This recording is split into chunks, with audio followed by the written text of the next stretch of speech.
Olá pessoal, estou tendo muita dificuldade de gravar esse vídeo. Já perdi quantas vezes já gravei, não gostei e voltei.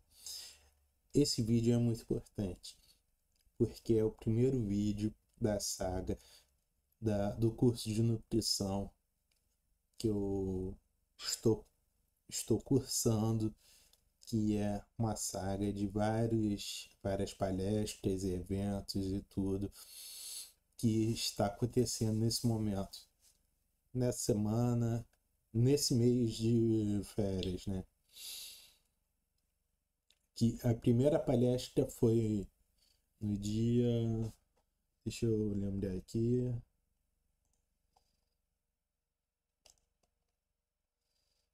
Deixa eu lembrar aqui. Um minutinho só, gente. Que foi dia. Quarta-feira, dia 10. Que a primeira palestra foi referente ao guia alimentar. Então, eu peço desculpas que o vídeo ficou bacana, mas não ficou do jeito que eu achei que ia ficar. Eu não tenho experiência em gravar, o áudio não ficou legal, não tenho equipamento adequado para fazer essas gravações, mas espero que fique num volume bom, em tudo adequado para que possa entender. Então, mais uma vez, muito obrigado a todos aí pela compreensão. E vamos ao vídeo agora. Saúde coletiva, eu sabia que eu queria fazer residência. Você saber e você fazer é diferente, né? Então quem já está aí se formando, né? Mais pro final, acho que já consegue ter uma ideia. Alguém já tem certeza da área que vai seguir? Já? Vai, fala. Hospitalar, fala. Fazer pós-nefrologia. Em quê? Não entendi. Nefrologia, renal. Ah, renal, nefrologia, legal. Você? Clínica e metabolismo. Hã? Clínica e metabolismo. Clínica. Quem mais levantou a mão? Já sabe. Clínica. Clínica. É a maioria. O resto não sabe ainda, gente. Alimentar. Cozinha, saúde coletiva? Ah, legal. Eu vou falar o meu aqui, que é mais pesado ainda. Consultoria de restaurante, ênfase em seletividade alimentar, foco em TEA, em autismo. Legal. É uma área que está crescendo bastante, né? Então, é importante também a gente se especializar. Mas enfim, né? Tem vários gostos, mas assim, né? A área que mais tem emprego é cozinha. Tá? É o amo. Então, né? Às vezes a gente fica naquela, né? Não gosta, enfim. Mas quer trabalhar, experiência também. Aí vai de cada um. Aí voltando, né? Voltando um pouquinho pra mim. Terminei a faculdade. E a residência é sempre, né, o processo seletivo é final do ano para início do ano seguinte. E aí eu me formei em setembro, mais ou menos, né? Na minha época podia se formar assim no meio. Fiquei estudando, fiquei em projeto de pesquisa, continuei indo para a faculdade, né? Mesmo já terminando, mas ficava em projeto de pesquisa, me enfiava em tudo. Terminei. Fiz a residência, fiz o processo de residência, passei. Em saúde coletiva da Fiocruz, né? Fiquei lá na Fiocruz e fiquei no Catumi, no Rio de Janeiro, uma clínica da família. E aí toda a atuação, né, enquanto na expedição de coletiva, então participando de atendimento individual, visita domiciliar, grupo, atividade coletiva, e eu já sabia que era isso que eu queria, né? Enfim. Depois, quando eu estava para me formar, né, na residência, surgiu uma vaga nesse local. Então, isso, né, é muito importante. Durante os estágios, aproveitem, porque às vezes o preceptor, ele está te vendo. Vocês acham que não, mas o preceptor está te observando ali todo dia. E aí tem vários exemplos de pessoas que já conseguiram através do estágio. Surgiu uma vaga, né, nosso amigo ali, Gesiel, né, foi super elogiado no estágio, né. Ele acabou o estágio, mas ele ficou ainda depois, continuou. Queria continuar lá, né? Quem sabe, né? Daqui a pouco surge uma vaga. E fiz o mestrado também ao mesmo tempo, né? Fiquei nesse trabalho aí durante alguns anos. Depois eu vim para cá, Mesquita, trabalhei em Mesquita, implantando clínica da família, uma consultoria, e depois fui coordenadora também do NASF. Então os NASFs que tem hoje aí em Mesquita, eu fundei todos, que tinham, né, na época.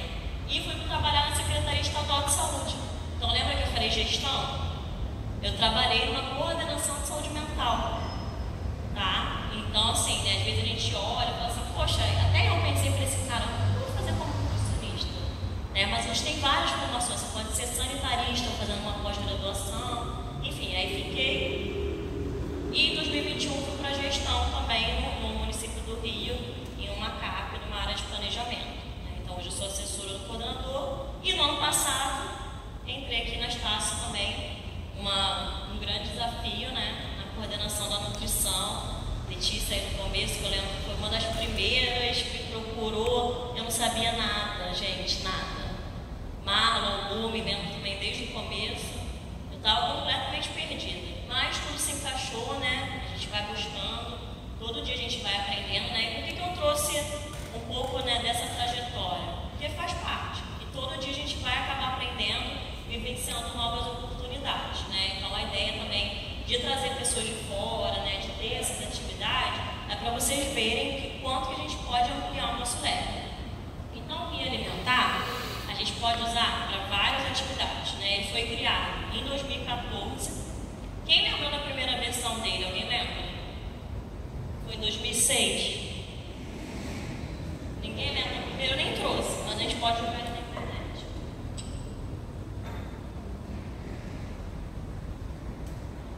O Guia Alimentar, ele norteia as nossas práticas, né, quanto nutricionista. O de 2006, ele era muito voltado para a pirâmide alimentar. Então, ele dividia, né, a alimentação pelos grupos de porções. Então, ele falava assim, no grupo dos cereais, tubérculos e raízes, você pode comer 6 porções por dia.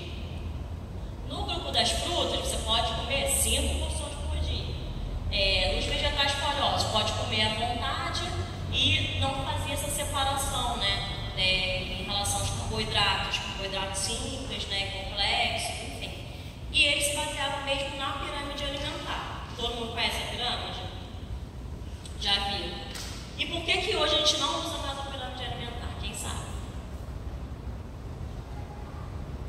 Não? Porque a pirâmide alimentar, ela caiu em desuso. A gente não usa mais.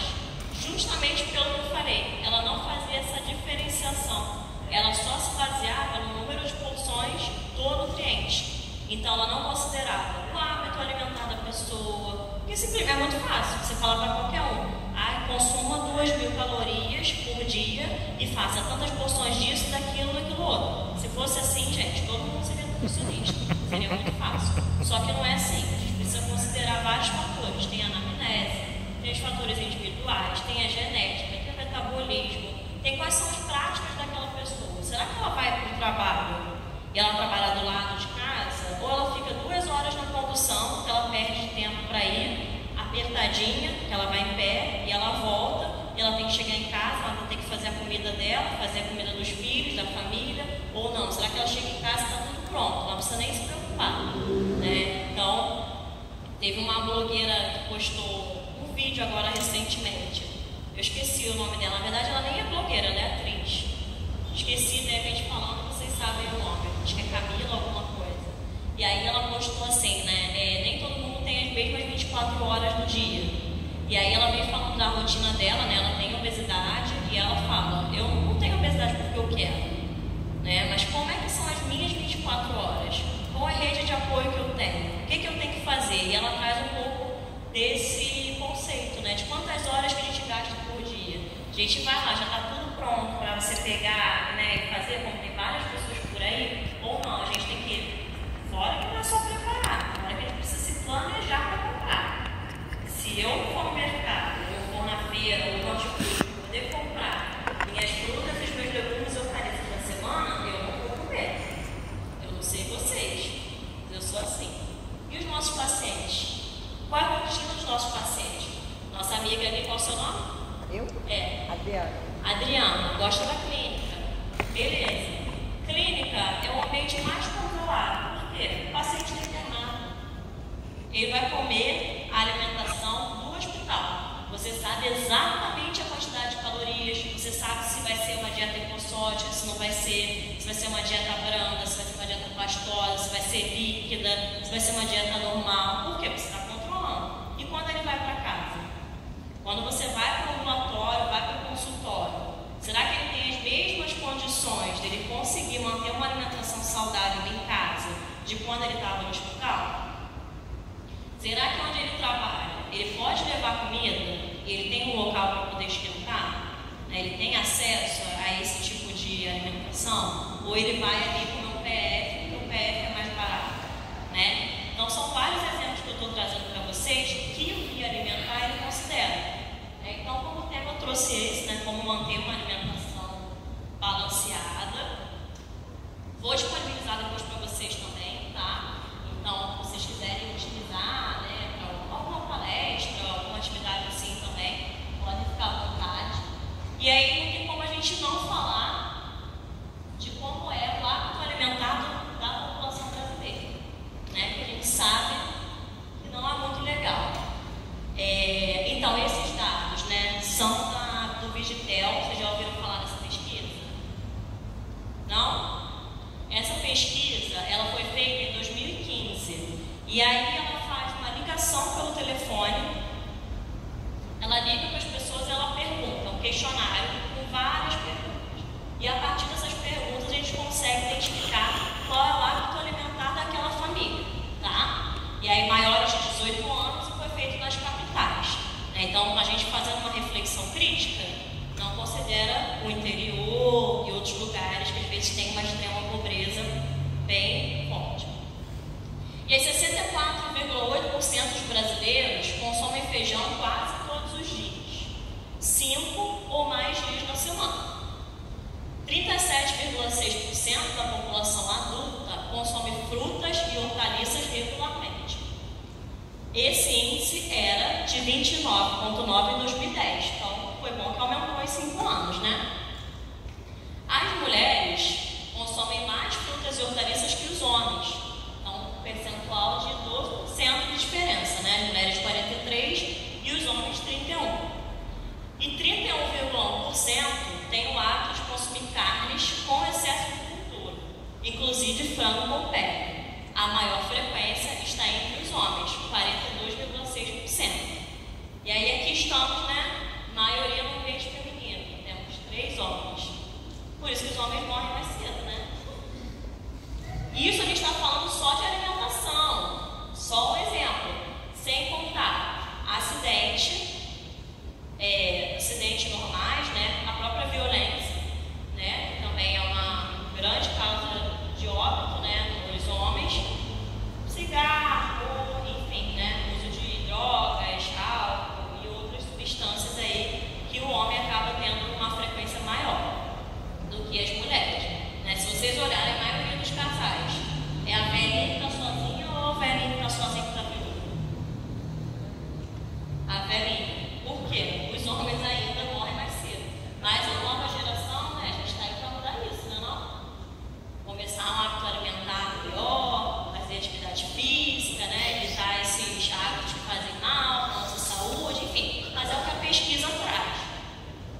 E se a gente for olhar, né? Essa pesquisa acabou que não teve de novo, né? Porque hoje em dia ninguém mais tem telefone.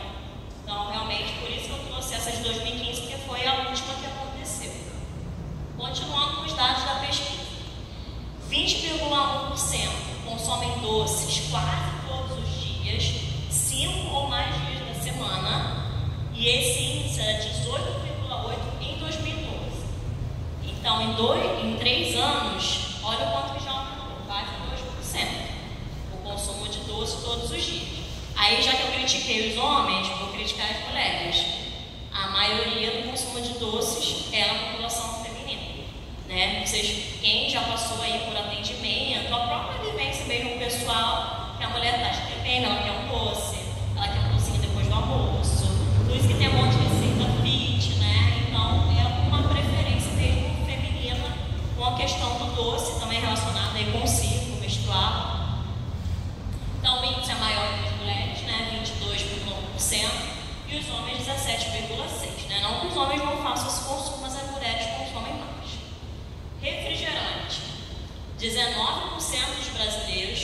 refrigerantes ou sucos artificiais quase todos os dias. Né? E aí, sucos artificiais, eles consideraram suco de caixinha, suco de pozinho, né? Todos esses sucos aí que a gente vê nas prateleiras do mercado vendendo. O percentual é maior entre os homens, 22,4%, e nas mulheres, 16,1%. Então, aí, mais uma vez, os homens estão ganhando. 15,5% substitui o almoço ou jantar por lanche. Aí é importante, né? O lanche, muitas vezes, ele é mais calórico do que a comida de verdade. Por quê? O que essa pessoa vai consumir no lanche, né? Até que essa foto aqui está um lanche bem ok, né? Se a gente for considerar, tem alface, um tomate, uma pastinha ali de qualquer coisa, então está um lanche bom. Mas se a gente botar um x-tudo, um hambúrguer, né? A gente vai no hambúrguer artesanal, que é aquela carne, né, bem mais grossa, uma salsicha, enfim. Então a gente aumenta o gasto calórico. Fora que a saciedade é diferente. Não vai ter fibra, então a pessoa rapidamente vai ter um esvaziamento gástrico, vai ficar com fome e vai consumir uma quantidade bem grande de calorias, né? E aí essa questão do lanche, especialmente pessoas com 65 anos ou mais, e tende a aumentar com o nível de escolaridade, tá? Então também é uma crítica, né, em relação à população idosa. É raro também, né, um idoso que almoça e janta. Muitas vezes é uma sopa, ainda mais que você tem vinho, ou então um lanche mais calórico. É claro, né, avaliando individualmente, a gente tem que ver qual a condição que aquele idoso tem, né, se é bom ou se não é. E aí é uma negociação mesmo, né? Mesmo atuando na saúde da família, né, eu não tive experiência com consultório, assim, né, atendi pessoas separadas, mas não com consultório. Mas na saúde da família a gente atende muito. E aí eu não usava a linha radical, né, eu usava tudo uma negociação com a pessoa. Gosto muito dessa linha, né, por quê? Gente, se a gente fizer uma dieta pronta, impossível, a pessoa não vai fazer, né? Então a gente tem que fazer também uma negociação. Tem coisas que a gente tem que abrir mão, tem coisas que não dá. E aí depende da condição de cada um, né? Nossa colega ali que gosta de nefrologia, né? Você tem que ter um paciente renal, tem coisas que não vai ser negociação. Carambola é tóxica, se ele consumir carambola ele morre. Então não tem negociação, não pode. Agora a carne, você consome, não consigo ficar sem carne vermelha. Tá bom, mas quantos gramas você vai consumir? Quantos dias na semana? Será que a gente consegue fazer pelo menos 1, 2 vezes na semana para aquele paciente? Tudo é uma negociação, né? Então, os adolescentes trocam frutas por refrigerantes. Aqui mesmo, né? Se a gente for olhar na própria faculdade, a gente tem poucas opções, né? De lanche, né? Mesmo a gente vem na correria. O que a gente faz? Acho que agora tem até mais outras opções. Imagino que antigamente tinham menos opções, né? Então, o que a gente faz? E assim, faculdade de forma geral, né? Às vezes pega a pessoa que já saiu da escola, né? Tem a questão ali da cantina, da escola, né? Que a escola estadual não pode também? Não pode.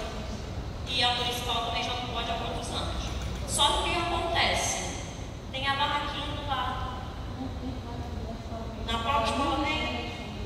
Exato, então. É isso, o pessoal pula, né? Então é aquilo, vai consumir um salgado frito todo dia de manhã. Quanto que isso vai impactar? Às vezes não naquele momento, mas ao longo da vida. Porque quando a pessoa vira adulta, ela não consegue. Quem não tem hábito de tomar café da manhã, não vai ser do dia para a noite que, hoje eu vou acordar e vou tomar um café da manhã de hotel. Não vai, né? Precisa se adaptar ao longo do tempo. Esse é um outro estudo, tá, gente? O nome é Estudos de Riscos Cardiovasculares em Adolescentes. Foi uma parceria do Ministério da Saúde com a UFRJ, então foi especificamente para esse público. Foi um inquérito nacional de base escolar, né? A gente tem vários estudos que são voltados para a saúde do escolar. Então, o primeiro que a gente tem é o PENSE, lá atrás. Foi feito em 1.247 escolas e 124 municípios e cerca de 75 mil estudantes de 12 a 17 anos. E aí vamos ver o hábito alimentar desses adolescentes. Bastante gente, né? 75 mil, uma amostra bem expressiva. Menos da metade,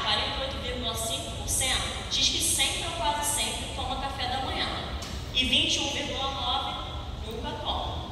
E aí vai para a escola, né, que precisa pensar, não tem energia. Depois o rendimento não é bom, também pode estar relacionado com a alimentação. Tanto que o Programa Nacional de Alimentação Escolar é muito voltado para isso, né? Ele normalmente supre 30% das necessidades da pessoa, considerando todas as refeições em forma integral. Minto, 70%. Se não for, é 30%, né? Me corrija aí, diretor. Não é isso? Já não estamos tendo uma alimentação escolar, mas eu lembro.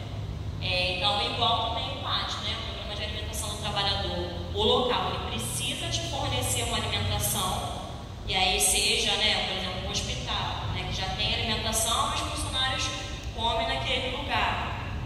Ou então ele te dá um ticket, né? E aí, normalmente o trabalhador escolhe refeição ou alimentação, que o local ele é obrigado a fornecer. Também temos críticas, porque muitas vezes o valor não é suficiente e as pessoas acabam também consumindo em outros locais. Eu prefiro levar minha comida para o trabalho, que aí eu guardo meu ticket, uso no final de semana, enfim, né? Mas tem gente que nem consegue cozinhar, acaba sendo uma opção. Entre os 20 alimentos mais consumidos, o arroz e o feijão estão no topo da lista, legal. Isso que a gente não está considerando também o preparo, né?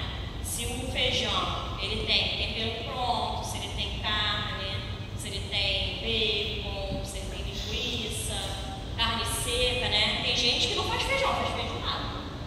Todo dia é uma feijoada. Se não é um feijão, tem carne seca, tem linguiça, tem lombinho, tem costelinha, tem orelha, tem pé. Orelha e pé não, né? Aí a orelha e o pé deixa com feijoada. Mas tem tanta coisa que não é um feijão normal, né? Então também cada vez mais se estimula o uso dos temperos naturais, que é o que a gente vai falar na oficina do mês de temperos. 48,2% dos adolescentes têm o hábito de ingerir 5 ou mais copos de água por dia. Eu acho pouco. 5 copos, bem pouco. 68%, sempre ou quase sempre, faz a refeição com os pais ou responsáveis, né, então é um número bom. E mais de 80% consomem sódio acima dos limites máximos recomendados. Aí quais são os alimentos ricos em sódio que o adolescente consome muito?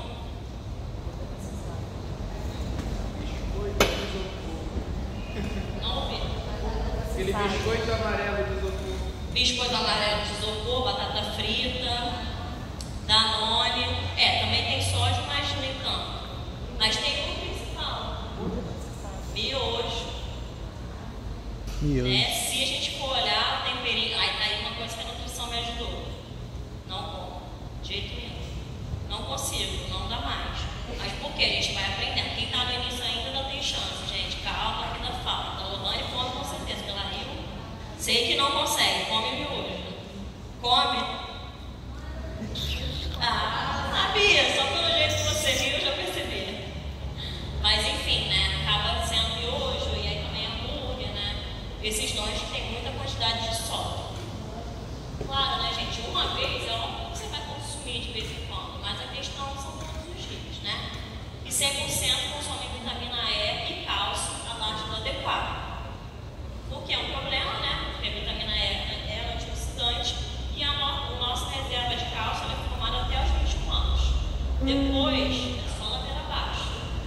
Podemos consumir cálcio, né? A gente vai continuar ali, mas a gente vai só depletar, porque a gente já fez reserva, a reserva já acabou. Não tem mais. Eu só descobri isso depois dos 21. Então, quem ainda não tem, quem ainda está mais novinha, ainda mais novinho, dá tempo. 56,6% dos adolescentes fazem refeições sempre ou quase sempre em frente à TV. O índice é maior entre alunos de escolas públicas. Claro que assim, também nessa época, né, não existia muita questão dos smartphones, né, celulares, videogames e tal. Mas TV também está relacionado com isso, né? As pessoas vão comendo, se distraem. É igual se você pensar no cinema. Você está no cinema comendo pipoca, você come um balde de pipoca. Por quê? Você está prestando atenção no filme. Né? Então o seu cérebro ele não está trabalhando toda essa questão da saciedade. Não adianta. Então a gente acaba consumindo muita quantidade. 39,6% consomem petiscos em frente às telas com a mesma frequência. 73,5% passam 2 horas ou mais por dia em frente às telas. Com certeza isso aí aumentou estrondosamente. E o hábito mais frequente entre meninos, alunos de escolas particulares e do Sul. O percentual de adolescentes que sempre ou quase sempre assistem TV e realizam as principais refeições variou de 48% na região norte e 62% no centro-oeste. E aí aqui, né, a gente traz quais são os 20 alimentos mais consumidos pelos adolescentes. E os refrigerantes estão entre os 6 primeiros. Então a gente vê ali arroz e preparações, em primeiro lugar, feijão, leguminosas, pães, sucos, carnes e preparações, refrigerantes, doce e café. O café, atenção, para adolescente, não costuma ser um alimento tão consumido, mas enfim, Aí os biscoitos salgados até que estão lá embaixo, não está nem muito lá em cima, não. E outros que ficam aí no meio, hortaliças, frangos, tubérculos, salgados. Salgados eu tenho as dúvidas, está muito ali abaixo. Provavelmente o consumo é um pouquinho maior. Doces e sobremesas atingem um percentual alto, mesmo os adolescentes mais novos. Então ele destaca bastante isso, cadê?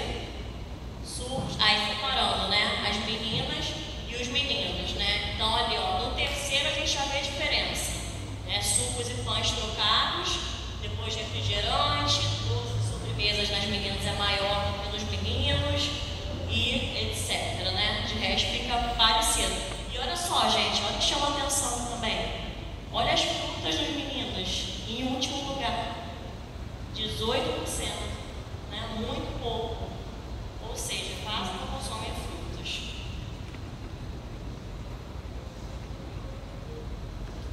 As frutas sequer aparecem na lista dos alimentos mais consumidos, porque aumentou a faixa etária, de 14 a 17. Quando é menorzinho, ainda é mais fácil, criança vai aqui, normalmente a família leva, mas quando vai aumentando a faixa etária, não aparece nada.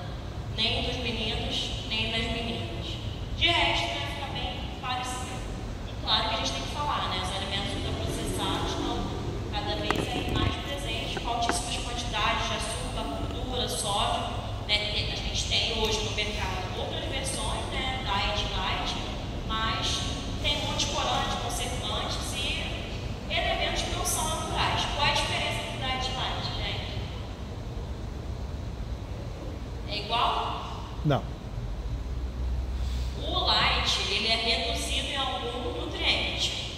E aí pode ser a gordura, pode ser o açúcar, pode ser o sódio, qualquer um desses nutrientes, ou macro ou micronutrientes. O diet, ele não tem açúcar.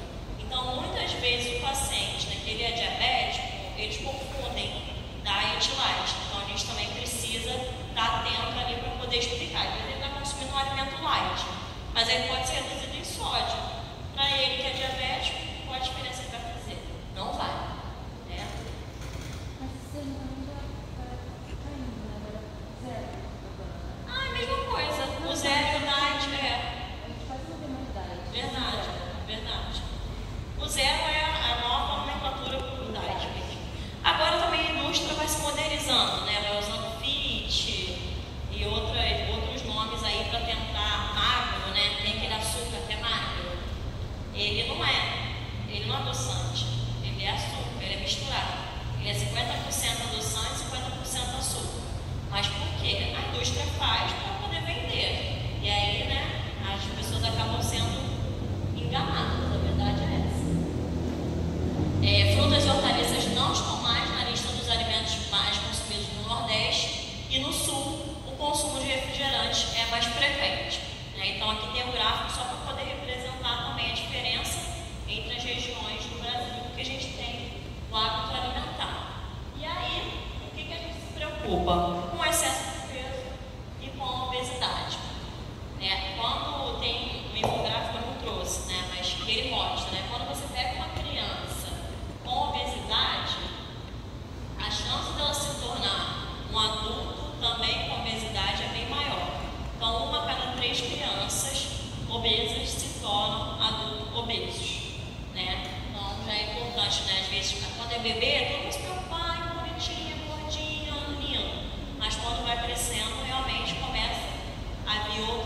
questões, né? Então, dos adolescentes, 17% estão com excesso de peso e 8% já são obesos. A obesidade é maior entre os meninos, 10,8%, e as meninas, 7,6%. O Sul concentra a maior parte dos adolescentes com sobrepeso e obesidade, e o estudo aponta a prevalência de obesidade entre os adolescentes entre 12 e 17 anos. E aí, trazendo da Vigitel, né? Agora voltando para aquela primeira que eu falei aqui no telefone.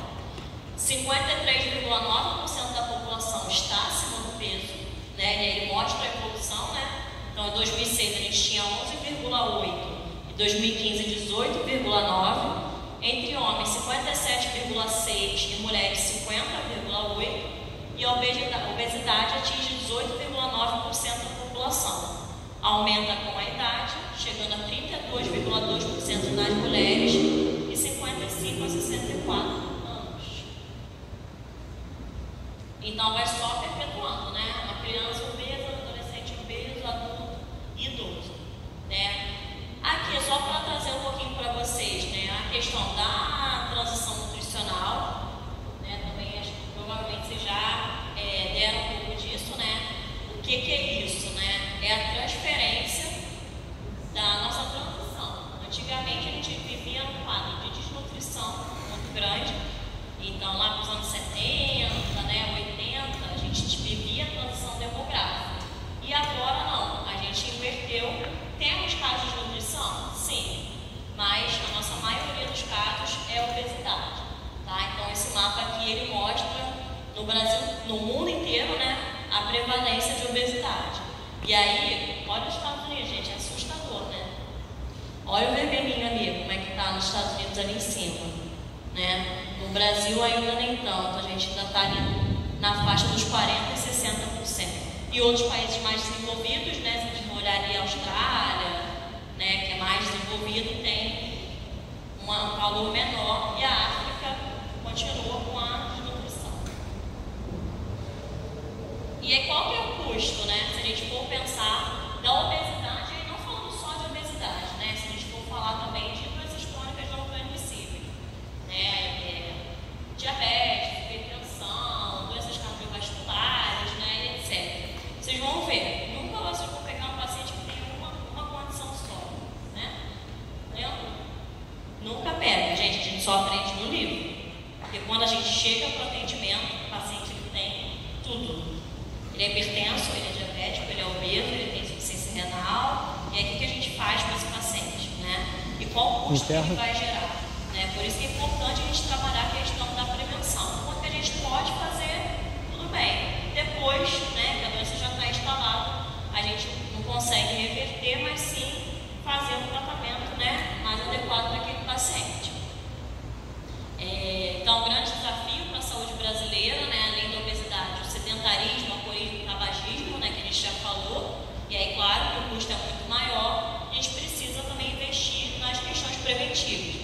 Se a gente pega um paciente que ele seja hipertenso, né, mas ele faz todo o acompanhamento, ele toma um medicamento, ele faz atividade física, ele mantém uma alimentação balanceada, a chance dele ter uma complicação, um AVC, por exemplo, vai ser muito menor do que um paciente que não tem um hábito alimentar mais desregular. E claro, né, muitas vezes as pessoas aprendem pelo susto.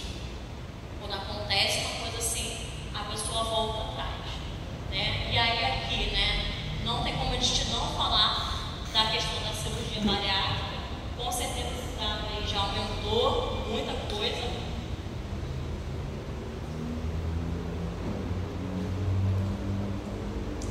Em todas as faixas etárias, o SUS gastou 233 milhões entre 2010 e 2016. E esse valor poderia ser revertido na construção de 30 unidades de pronto atendimento, UPA. Porte 3 aqui tem a população maior, né? E é mais complexa, maior custo. Ou 60 unidades básicas de saúde, né? Os postinhos. Então, olha o quanto que a gente gasta com a questão da cirurgia bariátrica. E assim, gente, claro que a cirurgia bariátrica ela é uma opção, né? Se a gente for pensar antigamente, a gente não tinha essa opção.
estômago, diminui o tamanho ou tira um pedaço, né? Tem várias técnicas. Tem as desabsortivas, que hoje em dia não são mais muito feitas, né? Que é mais feita aquela que corta, ou opção de Hoops, que corta um pedaço do estômago e faz a anestopose para o intestino direto.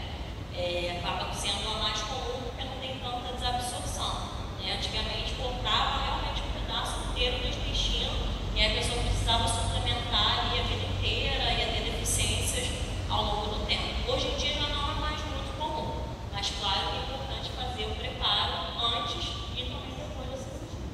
Então a saúde promove escolhas alimentares saudáveis, e aí para isso que a gente serve, né? É aquela portaria do Ministério da Saúde, né, que ela orienta diretrizes para a promoção da alimentação adequada e saudável. Aí ele vem falando, né, quais são os investimentos, e aí também focou na questão da propaganda, né, que a gente ainda precisa evoluir, né? A gente evoluiu com a rotulagem nutricional, né, que ela foi baseada no Chile, né? Então, alto teor de açúcar, alto teor de sódio é melhor, mas ela não inibe completamente. Na verdade, o Chile ele fez uma outra metodologia, né? Ele tem esses dados, mas ele tem formas geométricas. Então, ele tem um triângulo, um retângulo, um hexágono, para cada um dos nutrientes que ele tem uma quantidade maior. E aí, quem sabe, né, a gente um dia ainda consegue chegar lá e poder evoluir. Aqui são alguns materiais, tá, voltados para a prática do atendimento. Todos eles são produzidos pelo Ministério da Saúde, são disponíveis online, tá? São bem legais. Então aqui ele fala um pouco, né, primeiro da culinária, o segundo desmistificando dúvidas sobre alimentação e nutrição, e esse terceiro que eu amo, adoro ele, acho maravilhoso, é o instrutivo voltado para a realização de grupos. Aí também seria um que eu pensei, um tema que eu pensei de palestra para trazer para vocês. Ele vem trazendo todo o passo a passo de como que a gente consegue organizar um grupo. É voltado para a atenção primária? Sim, mas não impede você fazer no seu consultório, tá? Você pode fazer no consultório, pode fazer no ambulatório, pode fazer em qualquer outro lugar. E ele vem trabalhando para a pessoa ter noção, para ela se identificar e não ser uma questão prescritiva. Meu Deus, gente, falando muito. Aí, antes da chuva, gente, eu vou ficar todo mundo aqui alagado, agora vai ter que ficar. Agora eu posso falar mais. E esse daqui, guia para a elaboração de refeições saudáveis e eventos. Também é um material bem legal, né, que ele vem mostrando como que a gente consegue ir para eventos e ter uma alimentação mais saudável.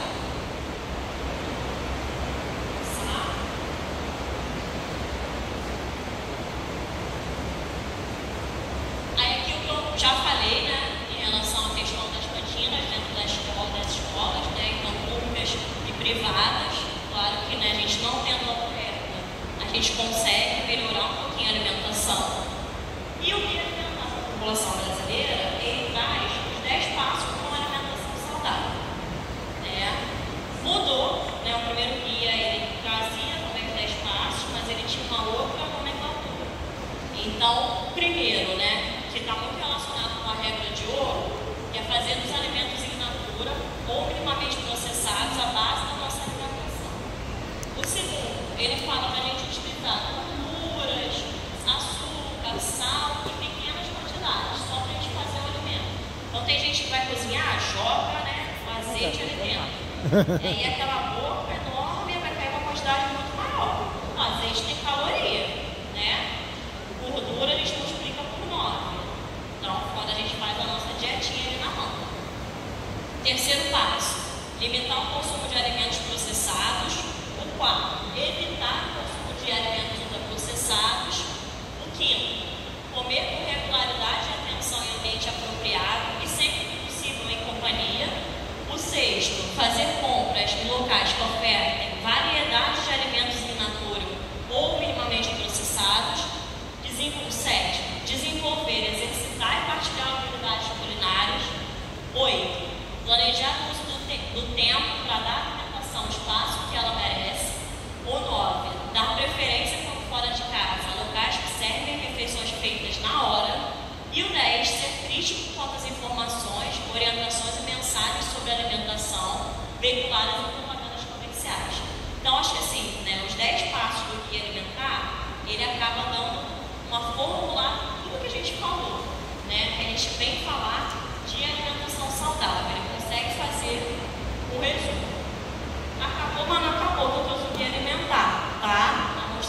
vocês rapidinho, né? Acho que o telefone aí dentro tem, né? Já vou passar.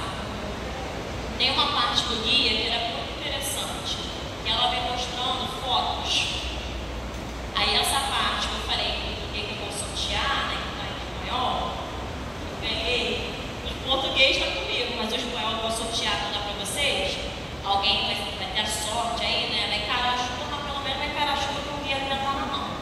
E aí eu vou dar para vocês, ele tem várias fotos, ele ajuda muito a gente a montar essa nossa alimentação no dia a dia.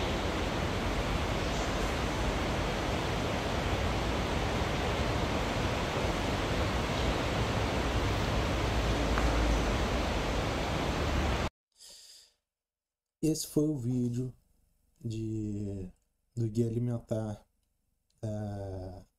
das palestras e eventos que estão tendo na faculdade, do curso de nutrição.